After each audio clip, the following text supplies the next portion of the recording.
शिवपुर नाम के एक छोटे से गांव में अर्जुन नाम का एक गरीब लड़का रहता था। उसके परिवार में उसके बूढ़े माता पिता रहते थे। अर्जुन का परिवार बहुत गरीब था। उनके पास न जमीन थी और न ही कमाई का कोई बड़ा साधन। अर्जुन दिन भर मजदूरी करता और उसी कमाई से अपने परिवार का पेट भरता था। यह देखकर उसके माता पिता बहुत दुखी रहते थे। हमारे पास ना अपना घर है और ना जमीन। हमारा बेटा दिन भर दूसरों के खेतों में मजदूरी करता है और बदले में उसे बहुत कम पैसे मिलते हैं। परेशान मत हो कमला। हमारा बेटा बहुत मेहनती है। भगवान सब देख रहा है। अर्जुन ने कभी किसी का बुरा नहीं किया। एक दिन उसकी किस्मत जरूर बदलेगी। अर्जुन हमेशा सोचता था कि मेहनत करने वाले की किस्मत एक दिन जरूर बदलती है। एक दिन वह गांव के जमींदार ठाकुर भैरव सिंह के खेत में काम कर रहा था। तभी उसने देखा कि ठाकुर भैरव सिंह बहुत परेशान और उदास बैठे हैं। क्या हुआ मालिक? आप बहुत परेशान लग रहे हैं। अगर कोई परेशानी है तो मुझे बताइए, शायद मैं आपकी मदद कर सकूं। अरे तू मेरी क्या मदद करेगा? तू खुद गरीब मजदूर है। अगर तू इतना काबिल होता तो आज दूसरों के खेतों में मजदूरी नहीं कर रहा होता। मालिक, इंसान को अपनी मेहनत पर भरोसा रखना चाहिए। आज मेरी किस्मत खराब है, लेकिन एक दिन मेहनत जरूर रंग लाएगी। अर्जुन की बातें सुनकर भैरव सिंह का गुस्सा शांत हो गया।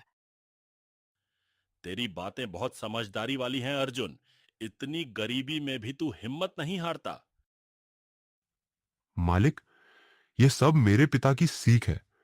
वो हमेशा कहते हैं कि जिंदगी मौसम की तरह होती है। दुख और परेशानी हमेशा नहीं रहते। अर्जुन, मैं बहुत बड़ी मुसीबत में हूं। मेरे पिता की पुश्तैनी जमीन पर गांव के रघुवीर और उसके बेटे करण ने कब्जा कर लिया है। अब मैं क्या करूं समझ नहीं आ रहा। मालिक, हर परेशानी का हल होता है। अगर आप चाहें तो मैं एक तरकीब बता सकता हूं। जल्दी बताओ अर्जुन। अर्जुन ने ठाकुर भैरव सिंह को पूरी योजना समझाई। योजना सुनकर भैरव सिंह खुश हो गए। अगर तेरी योजना सफल हुई तो मैं अपनी जमीन का एक हिस्सा तेरे नाम कर दूंगा। नहीं मालिक, आपकी मदद करना मेरा फर्ज है।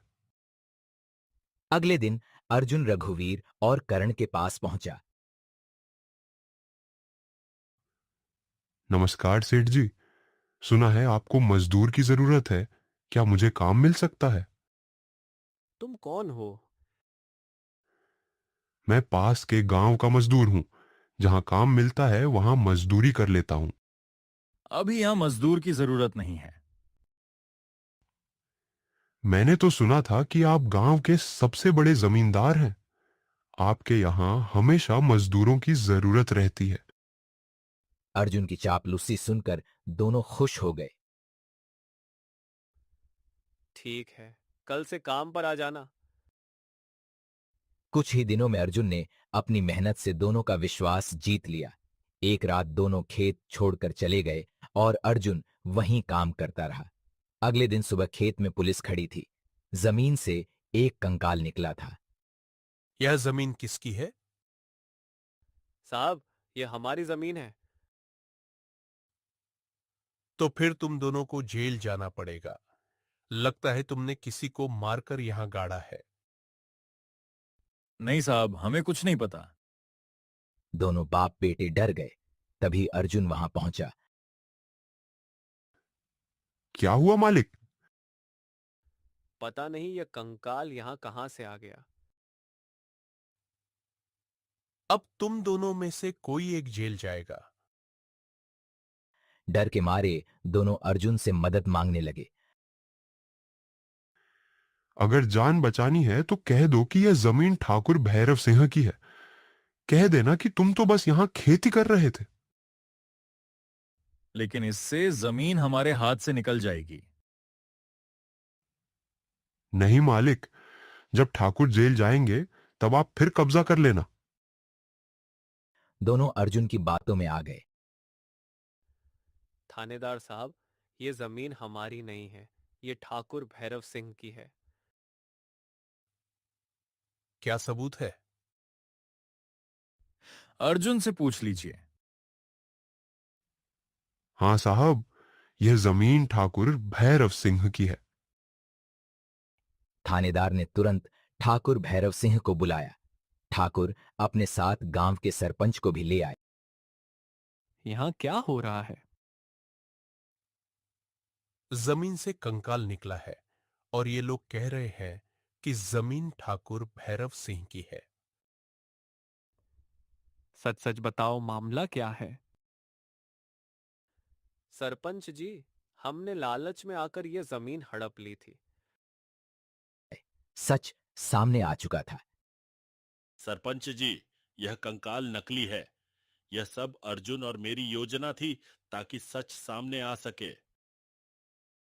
यह सुनते ही रघुवीर और कर्ण के पैरों तले जमीन खिसक गई। हमें माफ कर दीजिए, हमसे गलती हो गई। लालच इंसान को बर्बाद कर देता है। दोनों बाप बेटों ने जमीन वापस कर दी। ठाकुर भैरव सिंह ने अपना केस भी वापस ले लिया। अर्जुन, जैसा मैंने वादा किया था, आज से इस जमीन का एक हिस्सा तुम्हारा है। मालिक, इसकी कोई जरूरत नहीं। तुमने कहा था ना कि मेहनत करने वालों की किस्मत एक दिन जरूर बदलती है। आज तुम्हारी किस्मत बदल गई। इस तरह अर्जुन ने अपनी मेहनत और चतुराई से ठाकुर भैरव सिंह को उसकी जमीन वापस दिलाई और खुद भी जमीन का मालिक